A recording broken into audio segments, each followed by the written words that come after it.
to meet Brad Steiger, author of The Awful Thing in the Attic, along with many, many other books. As a matter of fact, probably nigh on to about 130 some odd books by now. I don't know. He writes books by the week, almost. Brad Steiger coming up, and we'll kind of warm you up for Halloween. Tomorrow night, we do the annual Ghost to Ghost show, and that is the show in which you have an opportunity to tell the most horrific, horrible ghost stories that really occurred to you or someone close to you. And as we learn every year, there are so many of those that it generally is not possible to capture them adequately in one night. In fact, we may even take part of two and do Friday night, Saturday morning as well, at least some portion of that. It is very chilling because, like the ones you may hear tonight from Brad, these ghost stories are real. You know, this is not sort of sit around the campfire and just make stuff up. These are real ghost stories because ghosts are real. Anyway, Brad Steiger coming up, and we'll kick it all off here in a bit. I will read to you what's on the back of The Awful Thing in the Attic. Brad Steiger is the author of more than 100 books, that's true, on the strange and unknown. Here, referring to this book, he draws upon his 40 years as a psychic researcher to select the eeriest, spookiest, scariest, true stories. Underline true. It comes, of course, from his own investigations and from his extensive files of the paranormal and the mysterious. Of course, people sending things. Steiger and his wife Sherry live in Forest City, Iowa, heart of America, with cats, ghosts, and Scandinavian pixies. Brad Steiger, hello. Hello, Arthur.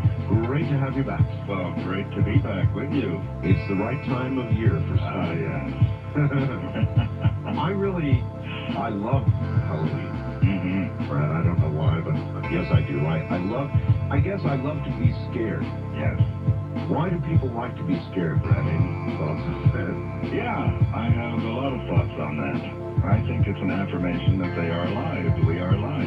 If you're scared, if you're fearing it. And the thing with ghost stories is no matter how eerie and spooky they may be, they are an indicator that life goes on beyond the grave. You bet. And that is, I guess, one of the two great questions that we could have answered in our lifetimes. We may never have it answered, but you're right. It's the great question, and it is an affirmation that there would be some sort of existence after death, even if possibly not such a pleasant one in some cases. Mm-hmm. I think, again, I've just had a real education as I've traveled around investigating from coast to coast and overseas as well. I began pretty solidly intellectual about the approach to the unknown. I really felt that so much of it was people's misinterpretations, their own deceptions, misinterpretations of the hot water pipes bumping and thumping, and certainly there could not be such a thing as an actual spirit that hung on. And of course, I came also, you have to remember, I came from an evangelistic Christian background in which these sort of things were anathema as well. So once I had expanded from that base, I still kept a very, very solid approach to it, except I had to balance it with my own experiences growing up in a haunted house. Our farm was originally a stagecoach stop. So again, all sorts of drama had gone on there, I suppose. And the sounds that we would hear in the middle of the night, and it seemed primarily my mother, my sister, and myself would be up in the middle of the night. What was that? Did you hear that? Doors opening and closing, footsteps walking around, and strange sounds outside. My dad was the kind of person that if you couldn't see it, taste it, or touch it, it didn't exist. He was also a very strongly Orthodox religious man, but he never laughed. He never made fun because he knew that we were genuinely experiencing something, and I think he just could not have seen when the salt shakers lifted and the toilets closed. I think he chose not to. All of that was really going on? Oh, yes. Salt shakers lifting? I think he chose not to, Art, because people can do that. Oh, I know. They can sort of blank it out. If it absolutely violates their belief system, they can blank it out. The telephone receiver, lifting off the hook and dropping out in front of everybody when no one's near it. Really? Footsteps thumping and bumping, the doors slamming shut. And again, these types of things. And then my mother's own paranormal abilities. I guess I had a balance there. Wasn't all of this a bit much for your dad? He was just most wonderful. Sherry said he was as close to a saint as anyone she has met. He somehow dealt with it all in terms of his conventional Orthodox religion. Now, I didn't know that your mom had paranormal abilities or psychic abilities. What exactly can you tell me about her? Well, we have been linked up ever since I was a child. We have a strong telepathic connection, but as a child, I remember she was very mediumistic. It began for her when she was just a little girl, and an angel appeared before her older sister and herself. And the entity was solid enough, Art, that it left imprints of its sandals in the gravel road in the country home where they lived. Now, my mother's older sister is as strongly a rational, objective person who has ever walked the earth. There's also, I suppose, a slight competitive edge between sisters. So again, my aunt would not, and to this day, she substantiates what they saw. She simply would not. She has not. How does a person how do you say it was an angel? That's their interpretation. The entity was dressed in a robe. It was glowing. It walked down the lane of their neighbor, or seemed to walk. And next thing they saw was the shadowy form of their neighbor walking with the angel, and the man died that night. So what they in essence saw was an angel of death coming to take a soul home. So she had a number of experiences like that as a child, and then I remember when she was a child and when I was a child, I remember her when the little lady would come and talk to her at night, and she would be able to tell Dad, you better get the crop in, you better do this because the storm is coming, whatever. And it was always the lady who told her. So I recognized that was in essence like a spirit guide. And in that same home, every night when I was a child, nearly every night, from the closet would issue a very stern-looking man and woman who would come, stand at my bedside, look down at me. I'd pull the covers, I'd peek, they'd still be there. I'd pull the covers, peek, they'd still be there. They never smiled at me, but yet I never felt they're going to harm me. And it wasn't until I was an adult when I saw pictures in the family book that they would have been my great grandparents. Really? To this day, I think I might have mentioned this to you before. I am a little strange about closets. I will not go to sleep with the closet open. That's interesting, yes. No way. I will get out of bed and I will close the closet. My wife thinks it's a riot. I don't like closets. There's things in closets. I've known that since I was your age. A youngster. Right. I've always felt that way, and I always close closets. Now, I do too. Because you do? Because of that.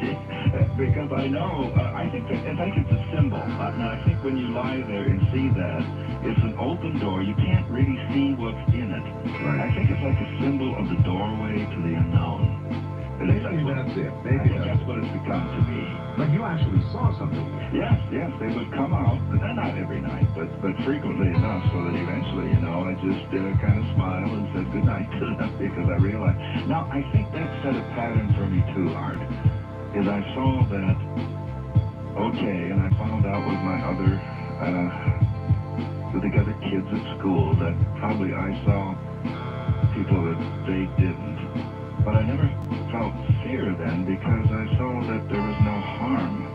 So I suppose that's the objective part of me that has been able to just kind of focus and study and be more intrigued by what is going on. All right. Well, one of my great questions of all time regarding ghosts or poltergeists is whether we're looking at a sort of a distant echo, a past echo, that is in some sort of endless tape repeating loop of somebody doing something again and again and again, or whether we're actually observing a spirit somehow coming to or trapped on Earth in real time. Now, when you get warnings about things that are going to happen, that would seem to lean toward the side of real time, that there's really a spirit there. Yeah, I have to, at this point, I have to check all of the above. When I began my career as a psychical researcher, I was totally enthralled by the theory that you previously mentioned, and I still say that is responsible for 90% of the hauntings, and that is there is a faculty or capacity within the human psyche that somehow activates or receives impressions from, as you said, it's like a film loop. Yeah. Because the entities do the same thing night after night.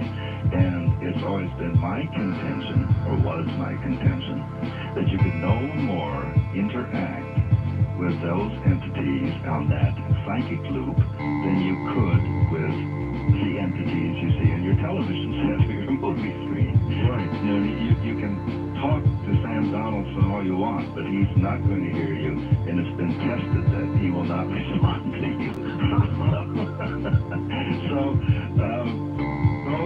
that was my theory, and I still maintain that that's in the majority of cases. However, then, when I arrogantly slammed the door on an entity or whatever and had it kicked open and then myself lifted into the air along with several other people because I had definitely annoyed whatever it was there, I had to recognize in some cases there is the unknown. There's an intelligence there that I'm just devoting my life to trying to define. And then in other instances, I do believe that there is a spirit contact. And certainly in terms of spirit guides and contacts there, I'm a complete believer in that, and angels and guides and so forth. Sure.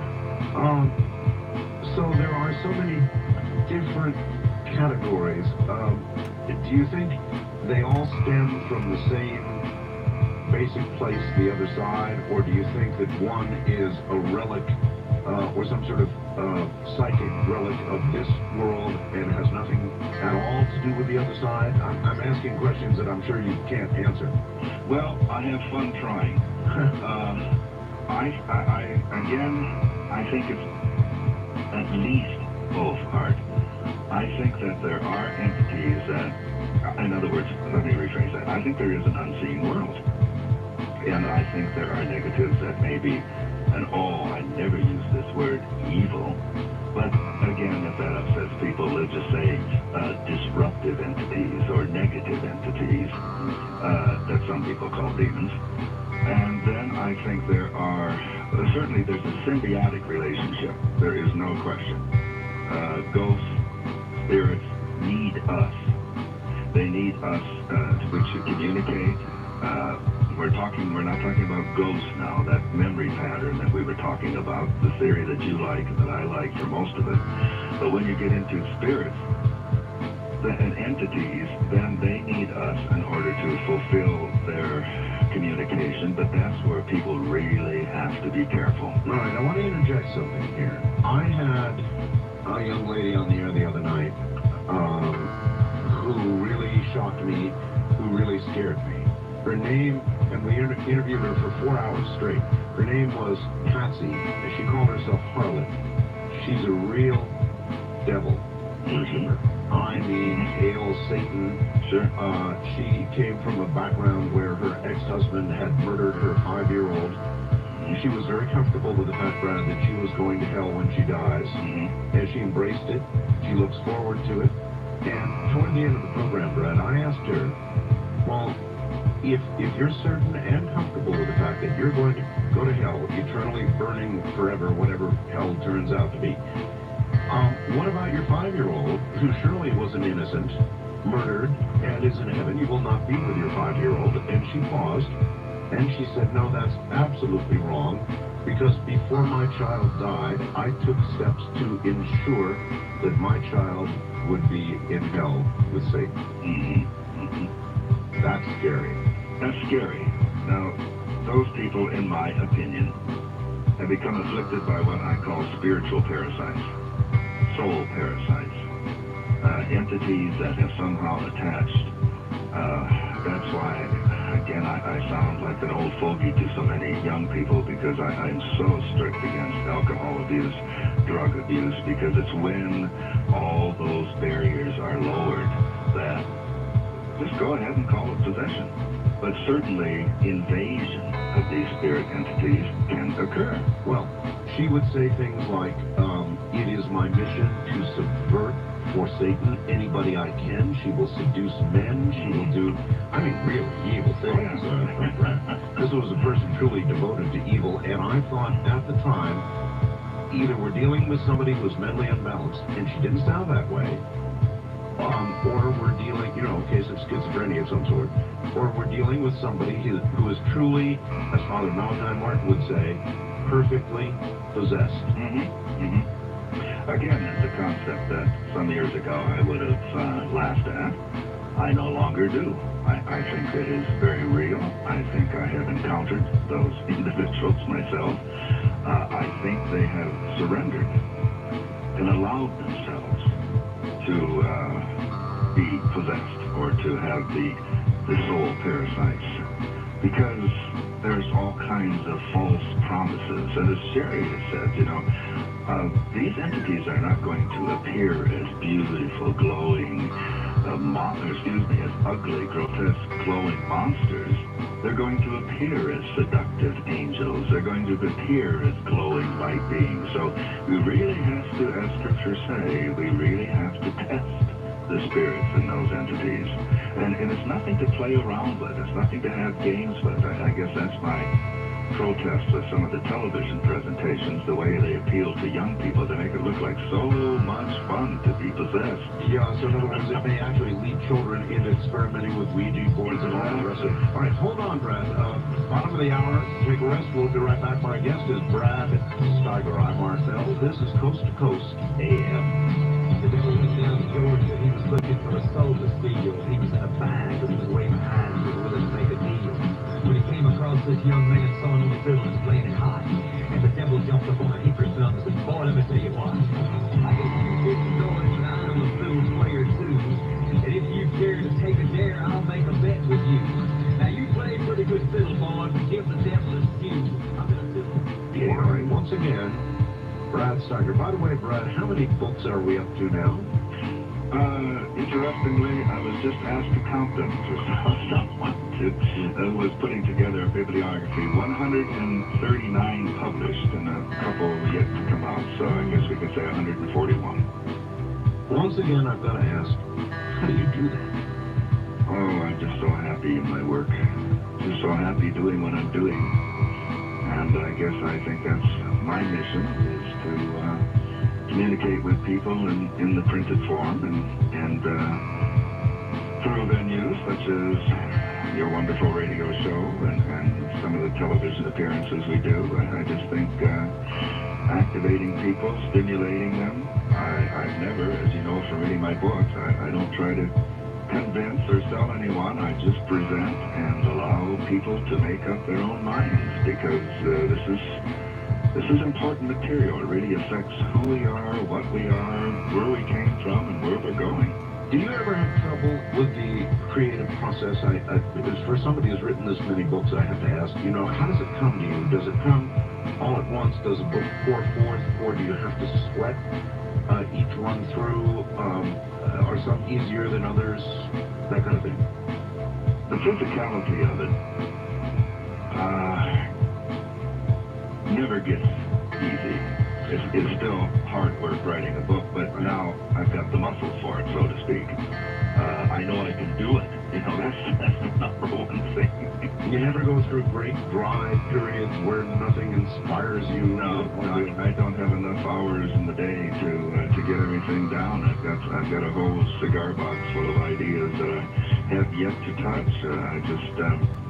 But I have learned all kinds of techniques and exercises. For one thing, you know, you have to do it religiously. You can't just do it when inspiration strikes. You have to learn to control inspiration. And I always leave a sentence half finished, so you can. It's an amazing trick of the mind. If you finish it and you have to put a clean sheet of paper in there, yes, it's tough getting going. So just stop right in the middle of a sentence, and it's amazing. You start and you just go right where you were. I mean, you just pick it up. It's as if time didn't exist. So. I'm trying to remember that. Do you investigate? Do you still get letters because it stands out to you? Somebody who will write experience they're having right now in some city, and you must be occasionally tempted to get on an airplane and go. Well, of course, I spent 30 years doing exactly that, getting on airplanes, going all over. We don't do that as much anymore. We've really cut down on the lecture appearances. We try to communicate by letters. I have the questionnaire that I've been sending out for over 30 years now that people fill out. And I guess the research has focused a little differently. As I said, we don't go out that often and go through the houses anymore and the actual sites like we used to. Okay, but you did do that, and you did it for years and years and years. Years and years and years, probably, as I say, every state in the Union, including Hawaii and Alaska. Well, no, not Alaska. I never investigated anything in Alaska, but I think every one of the other states and then overseas as well. What were some of the more interesting trips that you can recall you made? Oh, there's so many.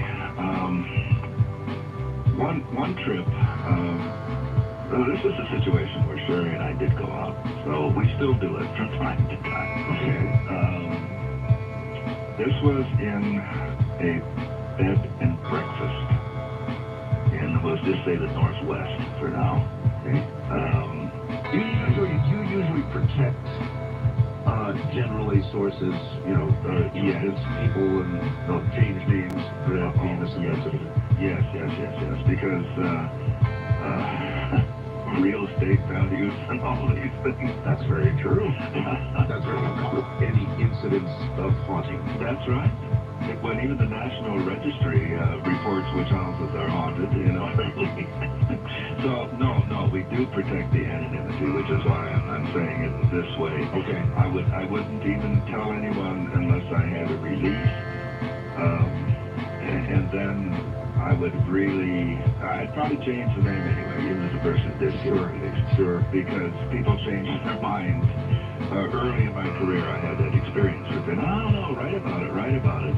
And then someone gets remarried, and the new spouse says, well, I don't want family now, you know, and then, well, what can you do? It's been out for 10 years, you know. Sure.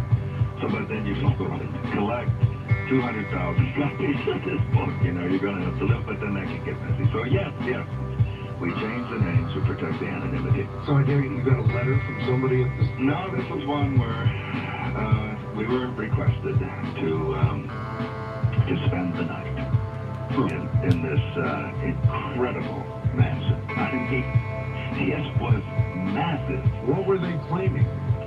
Oh, a vast series of strange experiences. They were antique collectors, and they had literally treasures from every country imaginable, and they had done the various rooms in a motif of different, each one, you know, was a different culture, so to speak. Sure. But the point of it was the actual mansion itself had been constructed and lived in by, we'll say, a very eccentric multimillionaire. We don't want to know that much about the history. When we did, later on, I'll talk about a psychic safari I did with the medium Irene Hughes. When we went to several places, we collected them for about a year. We did preliminary investigation and went from place to place throughout the entire Midwest, but we never told her anything about them, so that it could be clear. Otherwise, you can feedback or you can use your imagination, you can project. Contamination. Exactly. So we stayed in this one. We chose a building particularly eerie. And, but yet, I didn't really feel anything. I don't think Sherry did either. She's very sensitive. But in the middle of the night, poor Sherry was the one who I was going to ask about that. Now, who is the real devotee? Would that be you or Sherry, or are you both equally involved? Sherry, listen, there's this little bed and breakfast up in the Northwest where there's this haunting, and we want to go. I'd kind of like to go spend the night there. It's very interesting because Sherry has. Well, we each have our own abilities, and we complement each other that way. And who receives the impression, I think, really depends upon who we are and who the haunting is. If you can understand what I'm saying. I can, yes. Yeah, and as you know, she is an ordained Saint, and she has resisted. I have told her that she could be one of the most astonishing psychic clairvoyance mediums. She has had, the predictions she has, I have learned I do not question when she says don't do this or don't do that, because I used to, because of my own independent streak, and her accuracy is just incredible, but because she is a person of the cloth, she really underplays this, and of course she does put it all into a biblical context, which is fine. It's fine. And she's coming from her perspective, and we respect one another, which is why we have a delightful marriage. First of all, she said to me, "Why are you sitting over in that chair when you look next to her and say what?"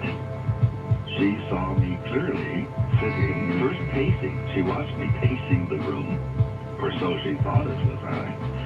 Pacing the room, and then sitting in the chair and putting my head in my hands and shaking my head like I was just really upset. So she said, and then she realized it was not that easy. So she described it to me, and she says, "Oh, what an eerie feeling, I'm talking to you across the room, and then I feel you beside me." Yes. And this was in the original bed. It was a huge thing, so stuffed, something I would not normally sleep in. So later in the evening then, or in the night, we went back to sleep, and then Sherry feels first it's my hand reaching over and taking hers. And she feels this hand, and then feels this hand, and first she thinks, that I'm reaching over, as married couples will do, and then she realizes that's not my hand, it's a little hand. A little hand. And then she sees it glowing is this hand and arm, the forearm and arm of a baby, of an infant, and it's holding her up. I was on earlier the next morning and spoke to before Sherry came down. Okay, well, the essence, what we're talking about here, Art, is that was the room in which the baby died.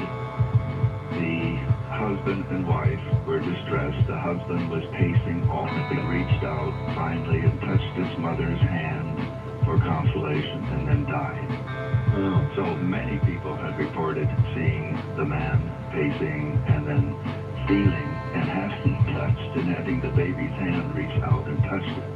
Now, you see, if we had known that first, do you see what I'm saying? Of course, it would have been a total contamination. Right. Then we'd say, oh, we experienced that last, and then whether we did or we didn't, people would say, well, it would be, but that's why we don't want to know. We want to know things are going on. Well, Yeah, I was thinking of the Egyptian trip that you just reported. When you lay down in that sarcophagus in the King's Chamber. There aren't words. There aren't words. We had a manifestation, and I went with a small group, Art, and an incredible, piercing sound permeated the entire King's Chamber, and one of our party disappeared. You would really disappear? We found her. We didn't know what to do. Called her husband back in the States. We notified the embassy. I mean, we were in a panic. I mean, she disappeared from the King's Chamber. Finally, about 2 weeks later, we found her living in Cairo with an indigenous couple who had treated her very kindly and had literally found her wandering the streets. What? Yeah. Did she have memory of, She was very easy. She only knew I suppose she must have somehow, under our very noses, fled to death. That's not an easy place to get up and down. oh no. Were you, I was laughing if your heart could survive that. That's exactly right. In those temperatures with that climb and all those people, absolutely correct. And I will try, Brad. I got the lie in the sarcophagus. Nobody else was willing to do it, as a matter of fact. So I did, and Why am I not surprised? I said some words while I was in there, and it stopped me cold because there was an incredible, this is where it gets hard, a resonance that was more than a resonance. I could feel it in sort of every fiber of my entire body. There was definitely something happening there. And it was a total body feeling. It wasn't just an echo. I mean, there's a certain acoustic something or another in the King's Chamber, of course. Strange place. But it was much more than that.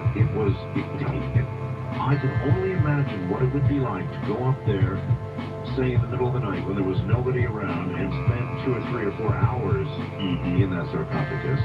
I'm not certain I'd be willing to do that, I think. Well, I think you'd really have to be prepared, psychically, spiritually, emotionally, psychologically, etc., etc., etc. The sound that manifested, we tried to have numerous people try to analyze it, and it just goes right off the spectrum. It's the eeriest thing. Well, the sounds and the resonances in that chamber go right off the spectrum anyway. There have been some people with actual audio gear have gone in there and measured. Yeah. And it's totally bizarre. But this manifested. It became just so piercing. In E.T., but at the very end, Elliot touches the limit right. There was kind of that's what occurred in the King's Chamber. And it was just an incredible experience for everyone there, but I guess this one poor individual simply could not take it, and I guess somehow she managed to just poof from right in the middle, because we're in a circle holding hands, and suddenly she's gone. And what a frightening experience! But then she had been found by this very kind native couple there, Egyptian couple, and taken home to their home For in 2 weeks? Yeah, it really is. It was a frightening experience, you know. You definitely confirmed. Now, everybody should know and everybody, particularly the group leader, tries to keep everybody together. Oh, absolutely. So you know for sure that she had made it to the King's Chamber. Oh, yes, because as you say, you count noses. Sure. And in this case, just as I assume that, you and Ramona were kind of even though you had a guide and so forth, you were kind of the figureheads, the mucky mucks or whatever. Well, we had Zaki Owas with us. He was Right. Mucky Muck, really. Right, but I mean, certainly, I suppose you felt a responsibility in a sense. And certainly I did. So, this was something where I would count noses and the Egyptian guides. And she just... It was it was a horrible experience because how'd you phone home and tell them? Tell a husband, sorry, your wife disappeared in the King's Chamber. All right, Brad, hold on. We're at the break point here. We'll be right back. So that should sort of set the tone for the kind of night we're going to have tonight. Brad Steiger is my guest. We will talk of many things as the night continues. I'm Martel. This is Coast to Coast AM.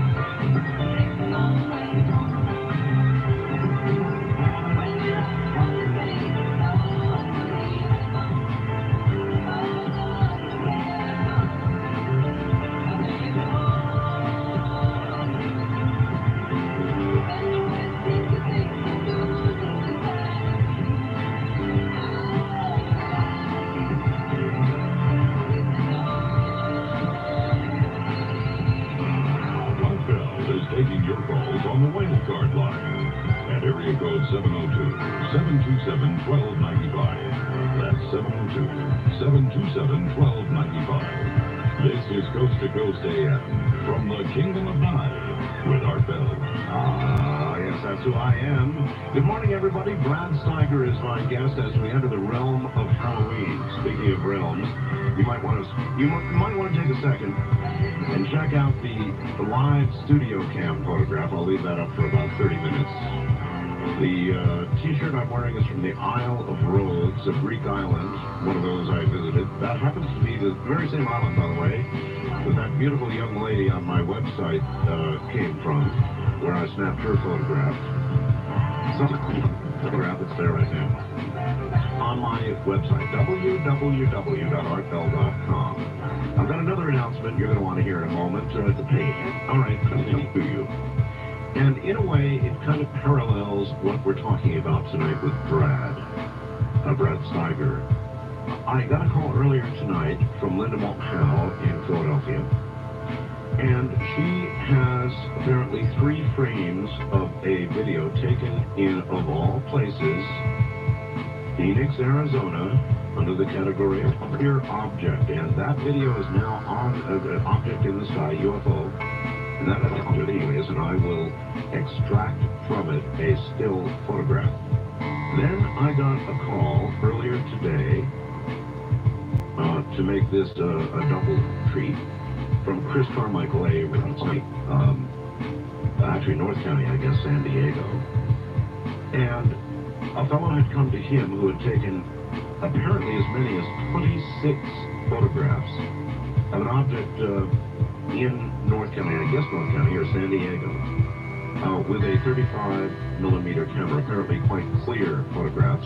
Chris rated them, and I trust his judgment, somewhere between good and excellent. So those photographs are on the way to me as well.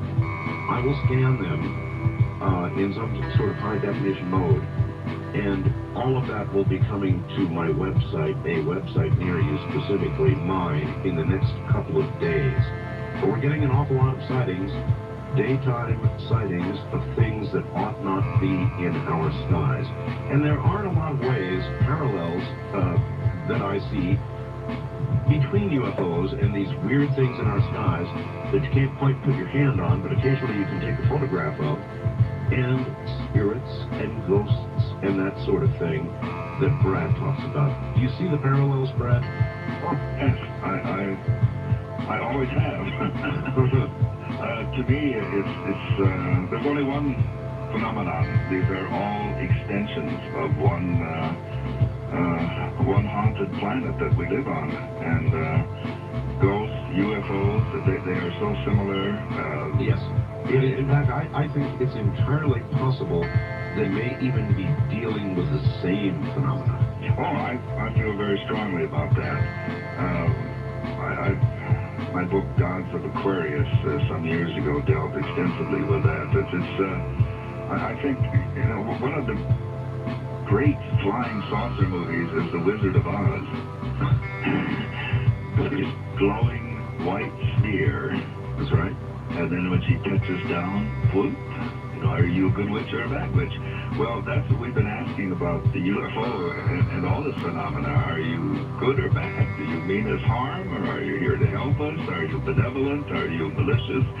Or is it all some kind of big Zen teaching riddle? Are we being led? I said, that the UFO is a symbol that's pulling us into the future, and we go all back to ancient times. That seems to be one of its facets. But certainly the area of psychic phenomena and ufology. We're not talking about denying extraterrestrial life. We're just saying that the great majority of what we experience is probably more in the realm of psychic phenomena. I really do agree. Somebody sent me kind of a double whammy here, a bit of a joke. It shows a shopkeeper behind the women is you can haggle, but you can't tackle. And below it, there's a message for you, or a question about what his belief system is regarding a belief in a higher power. Listen and watch his reaction. Well, I can listen but not watch. He has a... perfect. He has a nervous laugh. Perhaps he is actually a perfectly possessed person himself. Do his books lead people to spiritual heights or depths? Well, you have a nervous laugh? That's what they said, yes. And if I read this... If I read guess that's a subjective... That's right. If I read the lines of this, they're saying, where is Mr. Steiger taking us? Is he taking us to a scary place, the depths of fear of the human soul, or is he trying to heighten us spiritually? And so I think we've got a fundamentalist on our hands here. I would say, making the same subjective evaluation in the category of my nervous laughter, I will make a subjective evaluation and say that's what's lurking behind that question. I have made no secret that I believe in a supreme being, a higher power. It would be very difficult being married to a Protestant minister and feel otherwise. I think that would not make harmony. Right. But my own belief structure, I've said, I think on this show, that I was groomed until graduation day to go on to the seminary, but I just chose a larger congregation through my books. I have appeared, and very recently, with an extremely got along famously, because I have said so often that it's semantics. We are saying the same thing. I think people of spirit and goodwill should stop bickering and being picky on each other. There is a belief, if you will, that those of us of goodwill and spirit should be supporting one another. We don't have to agree with everything. Well, you were on the way to... Now, there's a good question. You were on the way... you were in a seminary, I guess. Is that correct? Or were you going to be on your way? No. I announced to the Bible department. Went to a parochial school.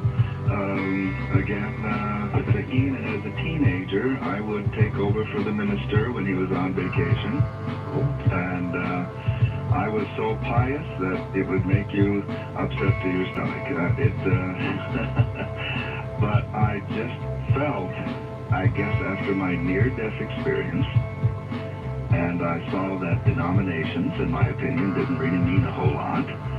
And the emphasis is on the path of spirit, recognizing those who agree with us all the time, or who sit beside us in the church pew, but other pews and other faiths and other denominations and other churches. There are many, many faces of God. There are many, many paths to God. And that's part of the lesson of Schoolhouse Earth, is to find our path. I too believe that, Brad. NDE, when did you have a near-death? The small town in which I lived, all my friends, everyone had been put. I suppose I was not clinically dead, but talking to the doctor who treated me, who is now nearly 90 years old, remembering, I mean, he again said I was as good as, so I got the body, what everybody's going to want to know, what had happened to you. You've got to recall, and I think I recall this story before, many new affiliates.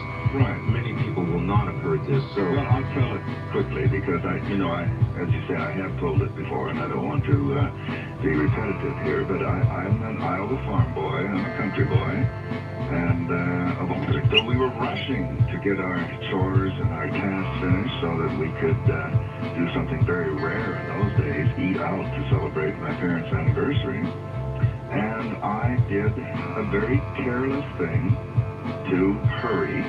Haste makes waste. Haste can also kill you with some farm machinery. And I actually fell into the scalped and head practically torn off. And I found out then that it doesn't hurt to die. It felt nothing at all. What everybody says who has this experience, it doesn't hurt. I was then moving toward this beautiful light.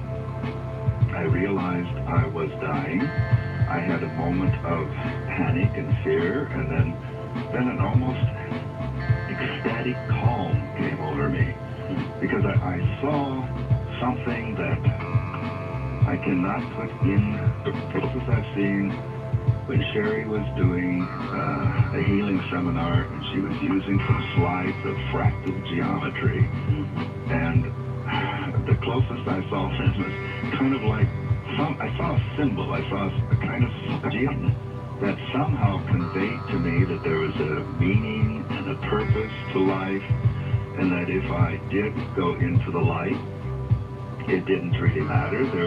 Life would go on. The Western world and civilization as we know it would continue without me. But then I taken to what I suppose, my kind of ideal concept. I mean, I spent what seemed like the next couple days in this beautiful kind of country village in the mountains, and surrounded by animals and friendly people and ice cream vendors and so forth. Let me just stop you for 1 second.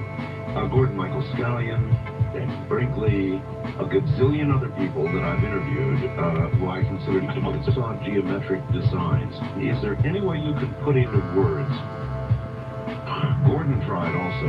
Yeah. What these what feeling or understanding they imparted? Are the words that... No.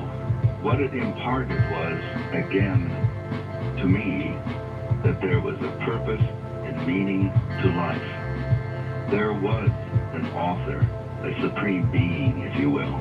There was a purpose and a plan to life, and that I had been a part of it. Perhaps I would again. It was undecided whether I was going to go on at that point or not.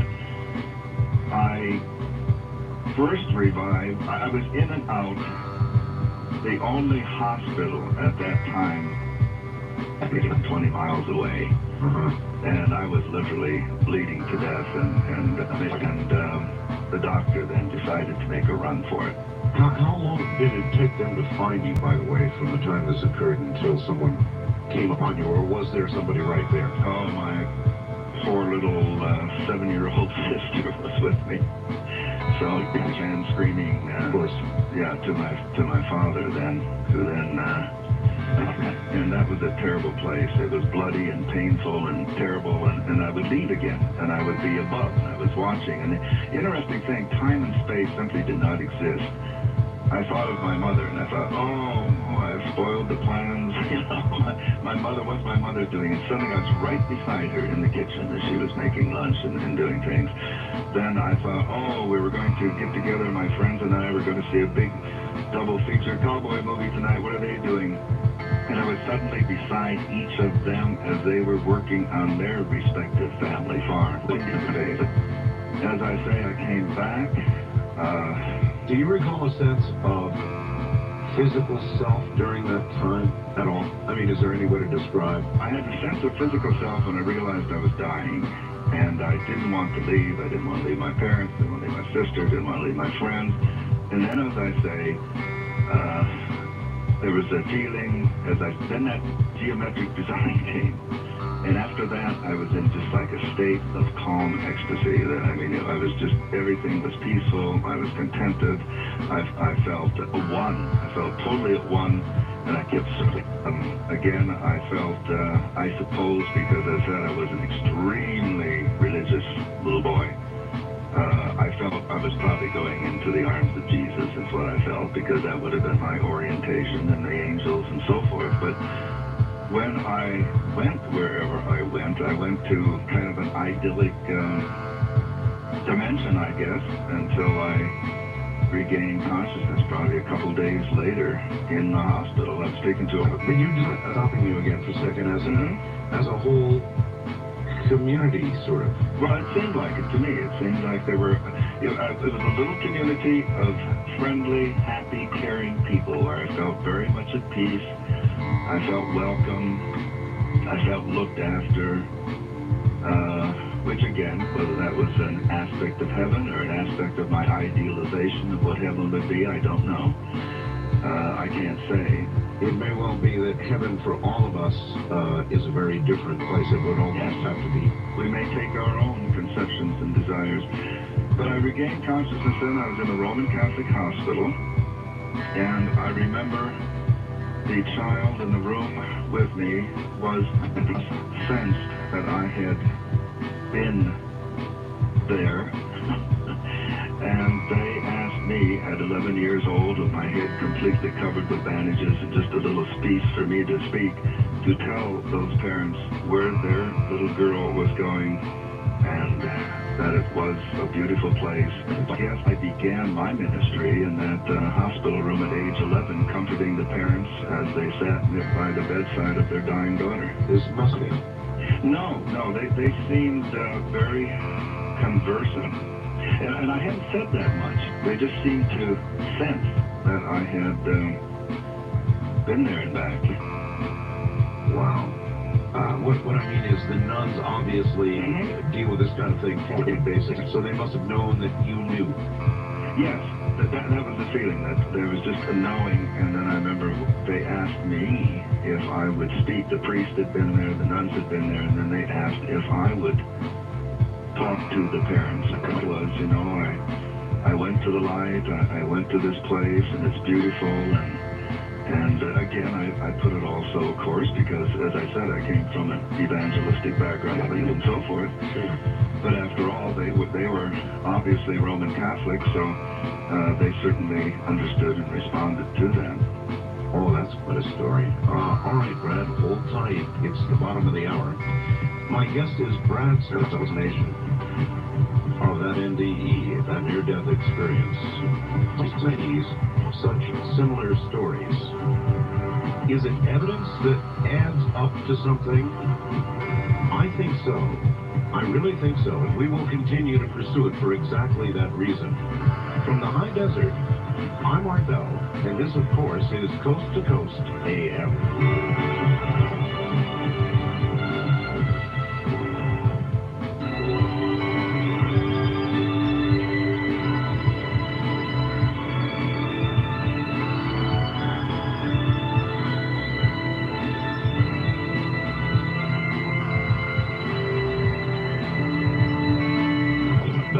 Code 702-727-8499. That's area code 702-727-8499. Please limit faxes to 1 or 2 hotels. It is, and speaking of the Kingdom of Nye, there's a pretty good photograph up there on the website's live studio cam right now. That fits the Kingdom of Nye. My guest is Brad Steiger, and he'll be right back.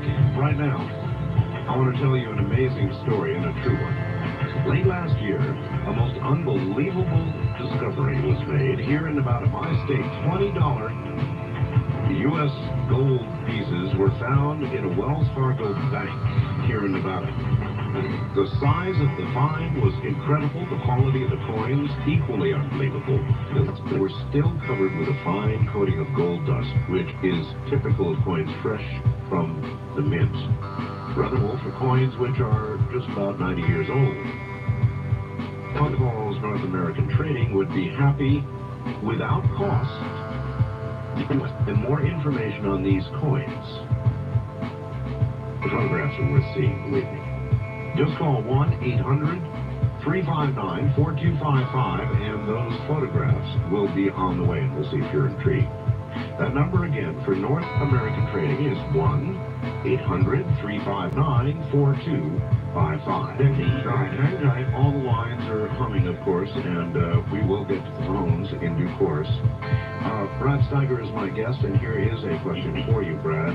Dear Art, it says, is there a person with a very active imagination and life, and yet I've never experienced a ghostly experience, a spiritual manifestation of some sort? Are there any public places that Brad might suggest where some sort of entity would likely drop by? Failing that, what could I offer as an invitation? That's from Ian in Tucson. Well, so often I get quite the other query, of course. How do I get rid of it? That's right. There are people who are ghost magnets, who seem to attract them. I would think just not the kind of person who believes in forcing these kinds of experiences. I know it is no consolation to someone who probably would secretly like an experience to say it will happen when the time is right. But as annoying as that might be to people, I really have to stand by that. I don't believe in putting yourself to where you might not be able to handle it. I think so often of the police officer who was with me, and when we saw a ghost materializing, he had given me such a bad time all day about believing in ghosts and so forth, that I'm afraid I began to materialize. Maybe you want to tell that whole story. Well, it's a very detailed story, but I'll just finish this and then I can go put it in context. But at any rate, the ghost began to form in front of us. I said, no, I don't see anything, because he had been riding me. Finally then, when it got more solid, and he was about to pull out his police special, that's when I said, yes, really. And that was the only time I put my hand inside a ghost. Nothing than dry ice. It was just very cold inside there. Where were you, roughly? Well, roughly, the place has now been destroyed. It was a mansion, a political figure. This was a place where you lived without alcohol.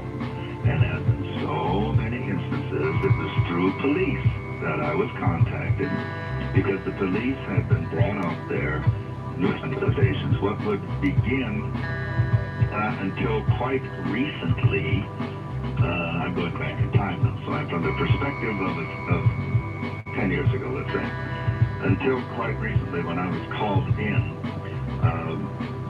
two spinster sisters had lived in the house.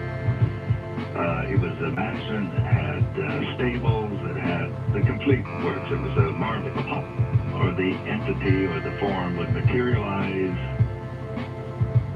to the west of the stables, and then would walk across the lane and would walk into the house. And then you could see his glowing house. His daughters, who at that time were probably in their mid-80s and close to 90, would speak. And the police could hear from the outside. People in the area then had called. They were disturbed by these manifestations. So that's how the police got involved. That's how the police got involved. So the manifestations after the one was into a nursing home. But the manifestations continued, of course. I told the mission to go through the place and to look at the situation. And as I say then, we were there first. We arrived in the evening. We saw the glowing manifestation cross the lane. We decided not to go down cold. We came back and early investigated, did research, and then came back that night and saw the manifestation repeat itself. And as I say, sold his firearm. Now this manifestation continued. We returned. This is eerie. I returned with my chief investigator a year later, and we watched the same manifestation. And then, when we turned to go back to our automobile, somehow a pitchfork materialized and driven itself right in front of our car. Oh, bad. There were a lot of strange spots, a lot of strange circles burnt into the ground. So there again, we have that UFO ghost connection. And interesting, just before they tore it down, I heard two police officers had gone out there hearing the story and they going over it and having heard me talk, went out to see for themselves, and they admitted they came and they just burned rubber and got out of there. It's something, as they said very frankly, that wasn't covered in the police manuals. Yeah, I'm sure. You actually put your hand into this manifestation? I thought it was a wonderful opportunity, and I couldn't resist. The manifestation was materializing, first it started as like swirling mist. Yeah. Then it acquired more body, and then it was kind of like a sparkling outline of a man. And I couldn't resist. I had to put my hand inside. And it was very cold. But I see here again, I guess I really felt it was some sort of repetitive pattern. I didn't fear, the ghost was going to grab me, that sort of thing. I felt that. Was this incident, Brad, before or after the incident that was really scary that you told me about, where you were lifted off the ground? This was just before. See, I hadn't had that experience. I see. Yes, I wanted to clarify that. Because having had the second experience, I doubt you would have done it. That's what I said. And I was going to say, I hadn't had that experience yet. I didn't know if you remembered that or not. I remembered that. I'll have you tell that story because a lot haven't heard it. But why do you think, and of course, when manifestations occur, even when you don't put your hand in them, there are many zillions of reports of cold spots. Why do you think the cold? I don't know, but that's in my experience, that has been true. And when I am investigating, I always look for the cold spot. That seems to be a sure sign of a spirit presence, spirit manifestation, is the cold that comes. And certainly, as I said, it was like sticking my hand into a snowman or something. In fact, that's pretty much the way it sounded. It felt, it sounded, I was just a slip. There was really no sound. There was no sound with any of this. Again, people claimed, several people there said they heard voices, but it was like a babble of voices. And I've heard that in haunted house. We have that in the house we're living in currently, as a matter of fact. What do you hear? Just voices speaking, not in a negative way. This is a very happy house. This is a small town. It seems like half the town has haunted house, and everyone loves it, and it's just a happy house. But we'll hear, somebody we'll hear a person talking will say, are you listening to the radio or listening to television? No, I'm sitting here working. But you hear the sound of voices engaged. And those echoes of the past seem to be very common. I have heard, I don't see as often as I smell and hear. That's what it is to me. I certainly have never felt any threat in this house. And nothing, again, as I say, it's a happy house, and the voices we hear sound happy. It's kind of like eavesdropping on people having happy conversations, but it does get deceptive when you think it's your spouse or, you think you have company. And again, the sound of footsteps when you know you're all alone home. That's not good. I wouldn't think of that as good. Even if it's happy, footsteps, to me, would cause me to run for a gun. Well, see, I grew up in a house with this kind of manifestation, and I guess, I had a beautiful sign before the show, and I can't stop thinking about it, and if you'll, I don't suggest that people go alone to these places. I have a friend with me who was one of the toughest. He was Green Beret, he was Black Belt, he was everything. Right. And we were devoted to each other, and he was always with me. We always had police and others, but I always knew he was with me. And I guess I was kind of thinking about some of the experiences today, and then you're at Nettle. Sherry left to do errands. I'm getting a little emotional here, so forgive me. Quite all right. The lights playing. And my friend was Scots. And we always were teasing each other. Since I am of Scandinavian background, he's a Scots, the traditional rivalry between the two. And I just knew it was he. When his wife told me he passed, I knew it. And that was just a beautiful sign to me, Art, that Glenn was still with. He said just before he died he would never leave me. And it's a beautiful sign tonight that, you know, he's still there. That is something. I wonder. Here in Iowa, where we're living, you don't hear bagpipe music. Like I knew Sherry was out of the house, and I thought, there's no way, since she knows I'm trying to take a nap, that she would put on bagpipe. People like the people from the other side to manifest either vocally or with some misty presence, or, you know, in some rare cases, a very solid form. I don't know. I've had mediums, you know, channel and say that they take ectoplasm, or they take it to as people at their value, and take that, you know, just as people who are human, giving human testimony that may or may not be true. Again, the theory that you and I said at the beginning, we feel comfortable with, that so much of this is just a pattern that somehow people of a certain sensitivity are able to activate. That is where you actually feel there's an intelligence involved, and sometimes a somewhat malevolent intelligence. So I don't know. I have been told, you know, that I unconsciously serve as a reservoir, a receptor, a channel for this. People say, oh, did you write that book all by yourself? Are you sure? From time to time, I have been aware of taking dictation, so to speak. I think in some of my more lasting and more profound faith, I think is maybe this is where we get the concept of the muse, you know, the spirit that comes and inspires us. And I think there's some basic truth to that. That is a feminine aspect. Creativity, I think, is we need the masculine guiding aspect. We need the feminine creative aspect. So in a sense, we do objectify sometimes and personalize our creative self as a muse, as an entity. Okay, it's really strange you should say that, because this book I've written, I wrote The Quickening. Mm-hmm. And by the way, it's on the bestseller list.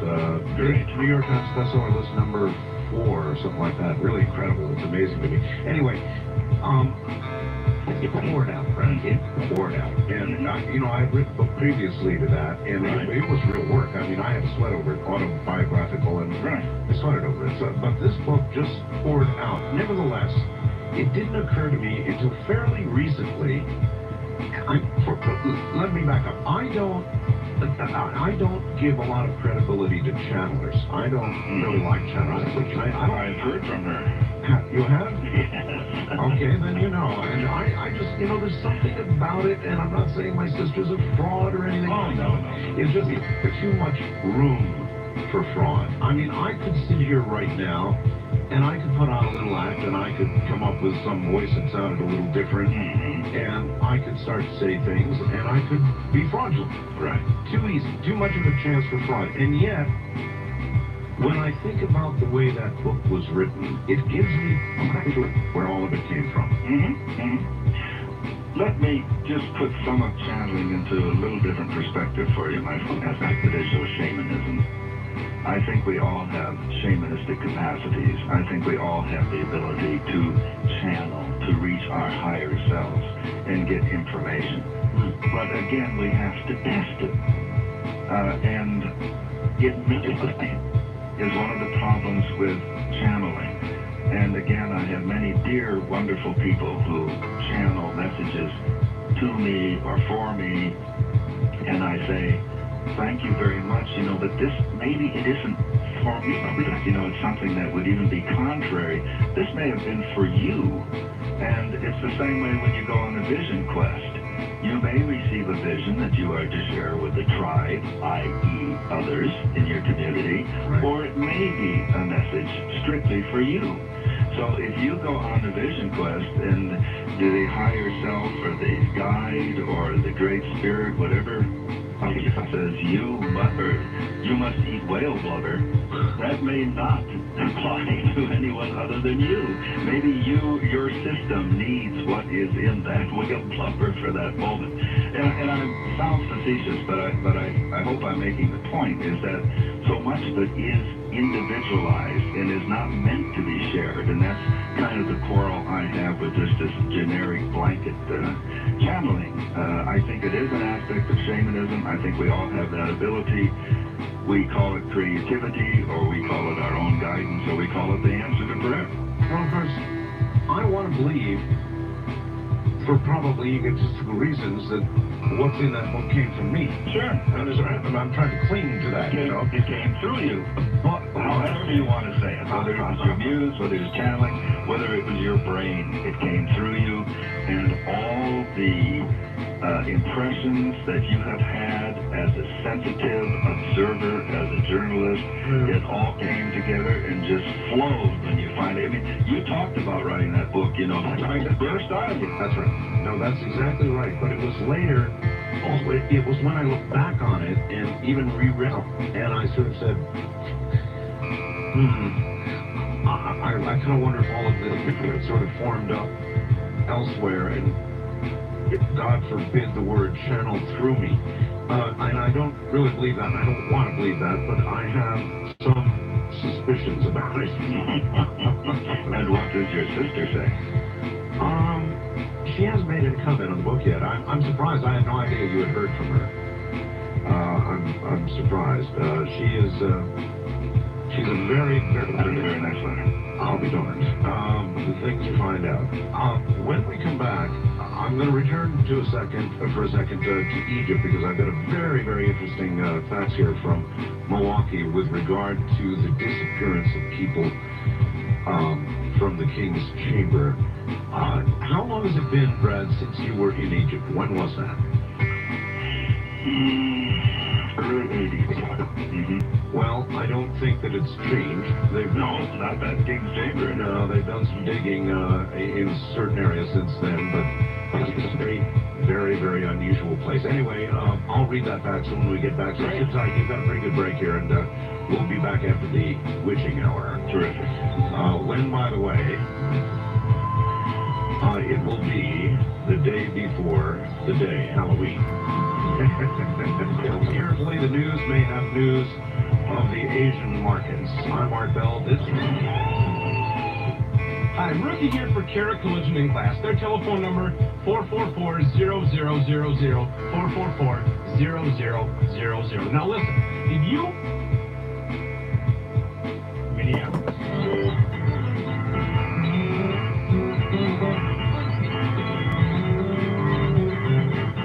To talk with Art Bell on Coast to Coast AM from outside the U.S., first dial your access numbers to the USA. Then dial 1-800-893-0903. This is Coast to Coast AM from the Kingdom of Nye with Art Bell. That's what it is. Good morning, everybody. My guest is Brad Steiger. So you're in for a real treat. If you're just joining us at this hour, buckle down. It should be a good one.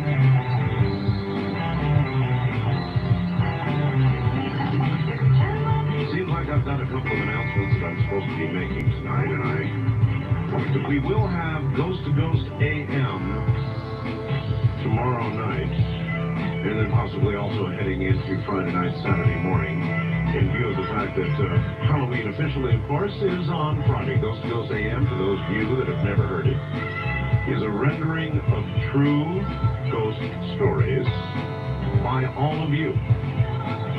And that is a night we do not have a guest. Perhaps a couple of nights in which we do not have a guest. And it is one of the more chilling things, I guarantee, you will ever hear, because so many people have experienced that which you're hearing about tonight from Brad Steiger. We'll get back to Brad in a moment. 11. That's 1-800-447-7911. All right, back now to Brad Steiger, and we were talking earlier about Egypt. As you know, I got an opportunity to lie in the sarcophagus in Egypt, and Brad told the story about a woman who had been on tour with him, who had come up to the king's chamber as part of the group. This is kind of a strange story, folks. And she suddenly just... And, of course, as leader of the group, Brad, you know, I'm sure panicked severely, and they were calling the embassy. My husband back in the States, that, you know, this woman had virtually disappeared from the king's chamber. It was a very odd story, and the end of it was that she was found about 2 weeks later, get this, living with a very nice Egyptian couple who had taken her in. Apparently found her wandering on the streets, I would presume of Cairo, which is adjacent to Giza, where the pyramids are and the Sphinx, and had taken her in, and this was 2 weeks later. And so somebody just faxed the following, and I want to read this to you, Brad. Art Great Show, I have a comment about the woman disappearing from the king's chamber. I remember a previous guest talking about how an open might allow the blowing wind to produce a particular residue. Could it be that this is what the sound was, and that the woman was then, in effect, teleported somewhere, kind of like the Stargate nature of the Great Pyramid that has been alluded to by many. Maybe different residents. Brad says he assumes she ran out. Was she ever asked? That's from Dave in Milwaukee. Yeah, that's a good response. It's a good... The sound, again, I'm, you know, a country boy from the plains, and I've heard wind howl in a lot of different directions and sounds, mournful, high, and so forth. So this was quite unexpected. We tried to analyze the sound because we did get it on tape. I traveled with the tape recorder. I was picking up street sounds, everything. I like to do that. And so the tape recorder picked up the strange manifestation, too. And as I said, at some years, I think really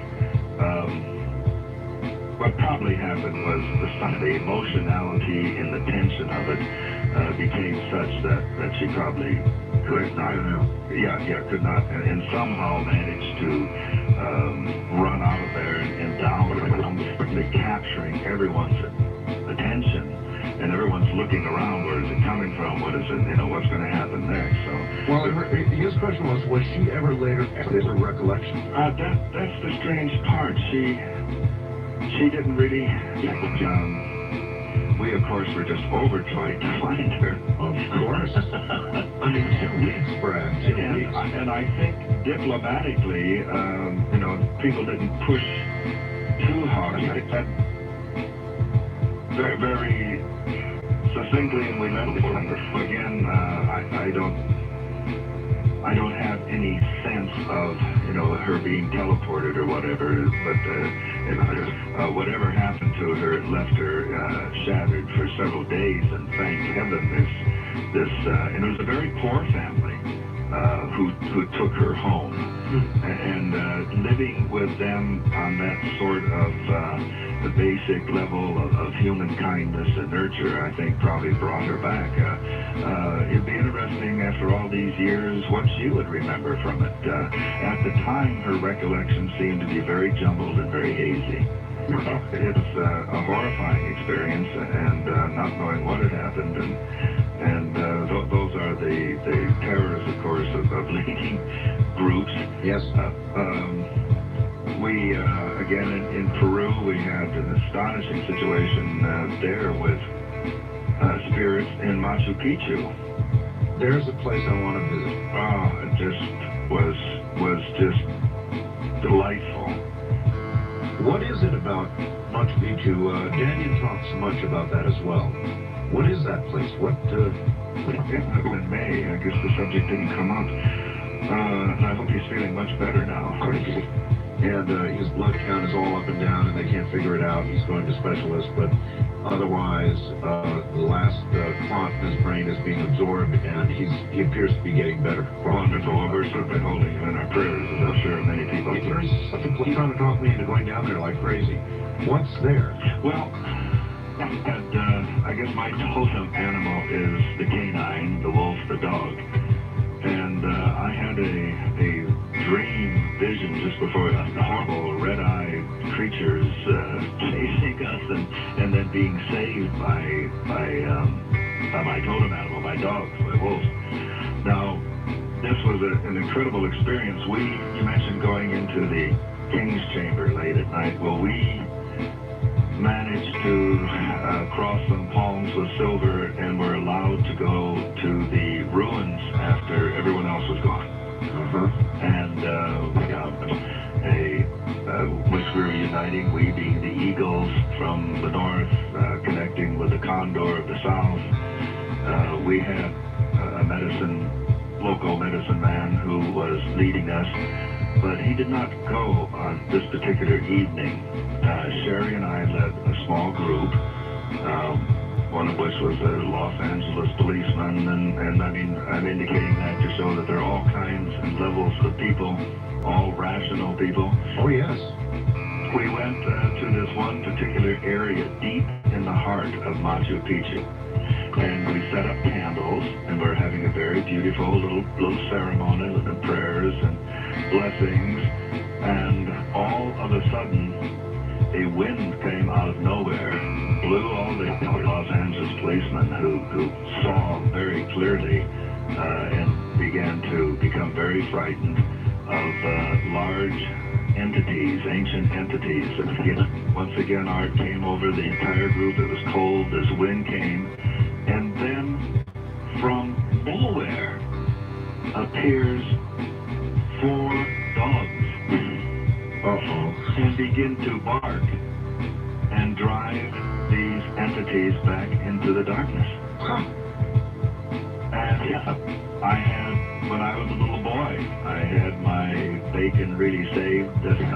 2 dogs materialized and drove it away up a tree. And there were no such dogs around or in that area, and after that they disappeared. So I feel strongly that my guardians and my guides can assume that form when necessary. But they drove the entities back. It was an incredible experience, absolutely incredible. I know the people, it was just maybe a dozen of us, those people, still the fear of finding our way back out of the ruins. The flashlights, it was as if the energy was totally taken from them. It was very dark. And I know everyone just kind of clung together in a line, but the dog was all the way back to the main gate where they let tourists come in, and then they were gone. It's interesting that you should mention a policeman, because I get literally every day. Now I get through them all. But without identifying anybody, which I would never do for their own protection. Right. I get a disproportionate number of emails and letters from law officers all across the country, in cities all across the country, who have had all kinds of strange paranormal experiences, which they're willing to describe to me, but inevitably at the end, please Art, I've got a career, I really can't talk about this publicly, but I've heard just about everything described, and they have a disproportionately large number of these experiences. I've been sending out a questionnaire since 1967, and law enforcement officers have just moved. I keep a percentage, percentile rating of the different professions and occupations that contact me, and you're right. Either we are really gaining sensitive law enforcement officers, or they are becoming encouraged to speak out. And again, personally, some of my very best friends, the dear friend I mentioned with the bagpipe, was a former police officer before he became a private detective, and other police officers have always been primary area, UL areas, even flying me in certain places, in planes and so forth. There's just an overwhelming number of police officers who have these experiences. I get remarkable stories, about just knowing. I mean, picking up a bank robber or a thief, rather, before it's been called in. Because they just drove past and knew that that man had robbed such and such a place. Well, And having them already arrested before the report even comes in. Then, too, though, they go as a matter of daily course to places of violence, great emotional disturbance. They go to places where all kinds of terrible things happen, and these tend to be the kinds of places that are haunted. Absolutely. Law enforcement said he thought it was because, just what you were touching on there, Art, they are in situations of jeopardy that basic sense, the ESP sense, in them for their survival almost has to be stronger than in the average population. Or perhaps they've learned to rely on it. Yep. Fight or flight thing that adrenaline causes them to rely on that inner whatever it is that we have. Yeah, I'm sure that's exactly right. Right. Here's another question for you. In the last show you did with me on the air, this listener says, please ask Brad the following. Don't Eastern religions consider reincarnation a curse in that it takes so many times or lives, if you will, to work off your sin? This is what I've learned. How does he contrast reincarnation with Christianity? Jesus told parables that indicated we don't go through. It says, it is appointed for a man to die once, then the judgment. Yeah, there are all kinds of, to get into the Bible quoting situation, which I never like to do, there are so many other passages which seem to indicate that we have to remember Christianity is also an Eastern religion. And at the Council of Nicea, reincarnation lost by only 3 votes of being included. If it had passed, we wouldn't be having those questions today. It bothers me that there was a vote by human beings on the matter anyway. Well, of course. That's right. Is where, who do you say that I am? Well, they say you are Elijah returned. No, John the Baptist could have been Elijah. So again, playing the Bible verse game, I think, has built-in hazards. But I'll answer the first question. It's not that they consider karma or the wheel of return a curse, but in some aspects they do. When the child begins to speak of a past life, they discourage it because they feel one life at a time. If you entertain or encourage the memories of a past life, many Eastern religionists believe, it can become additionally stressful, which I think we would agree, and why, again, we don't encourage people, if they're doing it for therapy, if they're doing it for raising their soul evolution and insight and wisdom and awareness, but just for kicks, On balance, you think probably reincarnation is a factor? Well, I think it is certainly one of the forms that survival after death may take. All right. Brad Steiger, bottom of the hour. He's my guest. We will soon begin to take phone calls. We'll look for yours.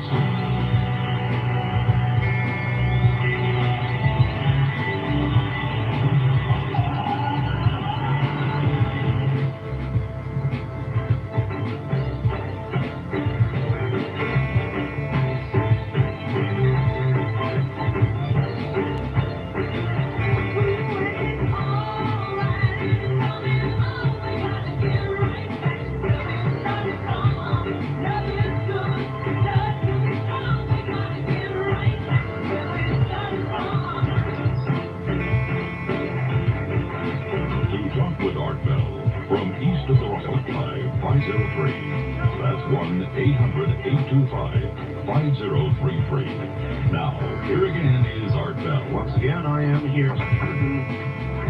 Actually, I think the count is now around 139 published books.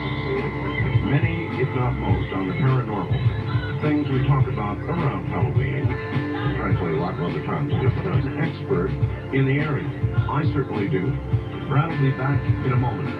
Now, back to Brad Steiger, and we are going to begin taking calls for Brad Steiger in just a few moments. Brad, this from Cassandra in Sacramento. I'm a junior in college, and I'm currently taking a death and dying class. I didn't know they had those. Most of what your guest stated about his NDE, we actually went over in class. My question is, encountered in his career, supported his NDE, or told him anything different than what he experienced? And did they give him any description of the afterlife? Well, Is it really? I'm calling it Heaven is Our Home. My favorite hymn as a child was I'm but a stranger here, heaven it's all of our home, and I think that we are returning. So I've been collecting, and I'm eager to hear from anyone who's listening right now. Sherry and I will be working on this book, putting it together. If you have an afterlife experience, either through a near-death experience, through a vision, through a profound dream, through a contact with a loved one, we'd love to hear it, certainly. To answer her question, not to evade that, the descriptions of the afterlife have a consistency in terms of the near-death experience and a pattern. And since she's studying it, she's familiar with that. Very often seeing the tunnels or being greeted by deceased loved ones, or a light being, an angelic being, or a holy figure such as Jesus, Moses, Mary, depending upon your religious orientation. And then I think the whole I think treasures here on earth, I think that could be interpreted as we are collecting our experiences. The afterlife seems to be, I think we touched on this earlier, Art, it seems to be an individual thing. We may bring, this is one theory or thought, we may bring our own experiences with us and in a sense create our own corner of heaven, our own aspect of heaven. Because of my near-death experience and the close personal friends, as well as, I've written a number of books. I wrote the first book way back in the 60s. I call it The Mind Travelers. And then my one with the light, which came out 4 or 5 years ago, which has created a lot of attention in the near-death experience, and sharing those. The unanimity then of the pattern that people go through. But the afterlife, it seems to be as though we collect our own treasures, our own experiences, and then there seems to be a time where there is a coming together. I'm also collecting memories or people who believe and feel strongly they have to coming into this lifetime again, not to this lifetime again, I mean coming back into the earth plane again. Things the cynic and the skeptic can laugh away or can find alternate explanations, I suppose, but I think the belief of the afterlife, the belief that we are more than physical beings, that we are non-physical, multidimensional, I think is so strongly ingrained. And I think that and then I get this accusation, well, you're anti-science, and that is absolutely not true. I think materialistic science is what we, perhaps a lot of people object to. Materialistic, that it denies the non-physical aspect of our psyche. I think that's when people rebel. And certainly I know many fine scientists who research and study and are, we have to say, belief, because there will never be the controlled, repeatable experience to satisfy the materialistic scientist. Precisely. But I think again,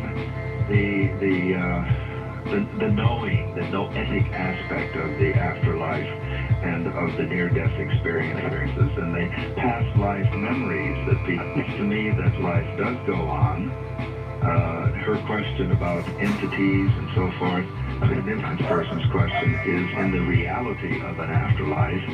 And then the afterlife varies from being a mirror image, but a more intensified, more vital image of our own world to an idealistic paradise. And we find that sort of in the Muslim, the Jewish, and the Christian faith. Others, have the different levels of heaven and so forth. So it's a fascinating study, and I certainly would love to hear from anyone who would like to contribute to it. All right.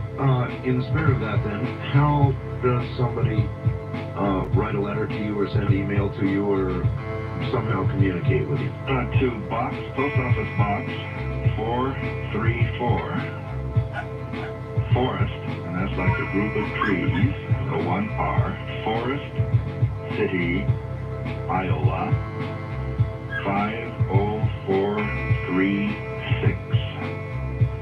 And I would love to send people a questionnaire. If they like, please include a stamped self-addressed. I'll send you a book list, a questionnaire. The questionnaire I referred to that I've been sending out since 1966 to now roughly 30,000 people. I had no idea. Yeah, and getting some fabulous statistics. And also, since we last spoke, Art, I now have an 800 number where people can order the books. Oh, you do? I know when I told you before that I was going to start handling them, and you said, oh, are you sure you want to do Right. it?